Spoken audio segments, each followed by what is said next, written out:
And now the Philadelphia 76ers, they have their brooms out ready to roll. You see Gordon Hayward right there is trying to prevent that from happening over the last 4. He's been playing outstanding basketball. But Philadelphia, they've been impressive whenever they take the court against the Boston Celtics. Gave them their first loss on their home floor at the beginning of the season. But Philly's been up and down. But what do they have on the Celtics, and can they get the regular season sweep? I mean, look, I think they get up to play the Celtics, obviously. They feel like that's a natural rivalry, obviously, and also a division rivalry. So, you're competing directly with them trying to get to that finish line. But I'm concerned about the Sixers. I watch them one night. They look like a championship caliber team. I watch them another night. They can't slow down a 13-win Atlanta team. They don't have a consistent demeanor about them that tells me this is a legit contender. They have yet to develop that hard shell. Think about all the championship teams we've seen or you maybe have been on. Internally, like there's a confidence about you, the entire group from top to bottom, that you got a chance to do something big. Philly does not exude that confidence to me as a group. They're too up and down, too uneven to me to look at them and say, this is the team I thought they'd be coming into this season. It's funny that you said up and down, because I think that's exactly what bothers them when you talk about pace and getting up and down. And some of their better players, specifically Joel Embiid, he has to be able to get up and down and win in multiple ways. And I think that he struggles with pace. And what do Boston have? When you look at teams in the Eastern Conference, Milwaukee plays with pace, and they strap up on the defensive end of the floor. Boston have 4 guys on any given night can get you anywhere from 20 to 50 points in a ball game. So that is a problem, and they're going to play with a high tempo. And if your best player, one of your best players, cannot be out there, it's going to be an issue. Kawhi Leonard continues his streak. Now it's 9 straight games of scoring at least 30 points.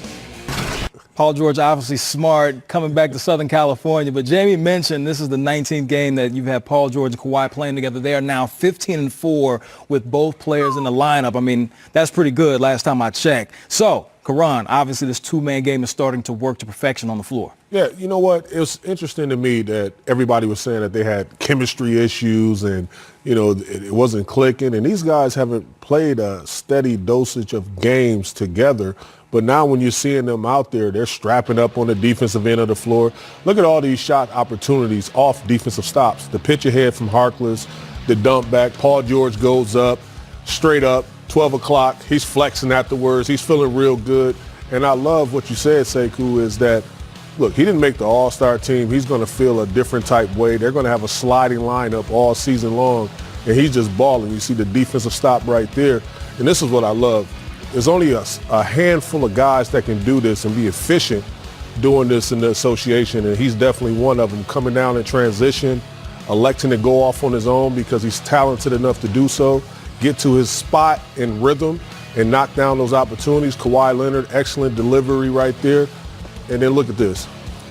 Whenever you see those guys playing off of each other, Kawhi is going to have so much real estate because the spacing, that is not a chemistry issue. They know how to play amongst one another, and they're standing their spots, and they're giving you a chance to expose the defenses. It's one thing I've been saying incessantly since this season started. If you look at every team in the league, who has 3 guys who can finish games off the dribble the way Kawhi, Paul George, and Lou Williams can? That, to me, is what separates the Clippers. If all things being equal, if you got to go in there and try and beat them 4 out of 7 times now. You got to try and beat them 4 times in a 2.5-week span, and they can spin the dial and pick who you want to finish this game. Who do you want to have the ball in his hands to finish this game? No other team in the league can roll out that lineup of guys, and that's going to be the thing to me that separates them from the pack when we get to the playoffs. Keep an eye on those 3 guys finishing tight games.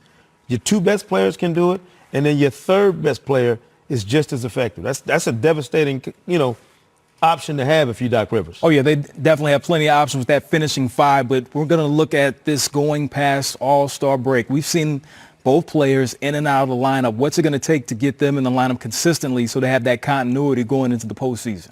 You know what? I don't think Doc Rivers said it's going to be a sliding lineup all season. And what I think he means by that is that, look, the recipe for success for Kawhi Leonard. We've seen it. and don't expect that to change. Like, this is what's going to happen. He's not going to be out there all the time. And then other guys are going to elect to rest because he said it in the soundbite, to the late, great Kobe Bryant already. In order to honor him, we need to win a championship.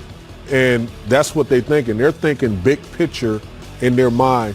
And all of them collectively are thinking about making sure that the chemistry is there, making sure that they're playing well together on the defensive end of the floor. And if they do those things, they have a realistic shot. I know injury management is a bad phrase to use around this league right now. But when you get to the playoffs, think about it. You're following the same protocol basically that you did when you use injury management during the regular season. No back-to-backs. You're not dealing with all of the things that you would deal with in a regular season schedule. It actually makes sense, just theoretically, that Kawhi is going to be better suited for postseason action than he is for the regular season based on the schedule alone. I've never looked at it like that. That's why we have Sekou Smith here. His intelligence clearly reigns supreme over nearly everyone. Well, this is what we like to call a promo right here to get you to watch again on Monday night, the 76ers and the Miami Heat, two of the best in the East. And then you see the Spurs, and we just talked about the Clippers. Will they be load managing? I don't think so. Check it out right here on NBA TV.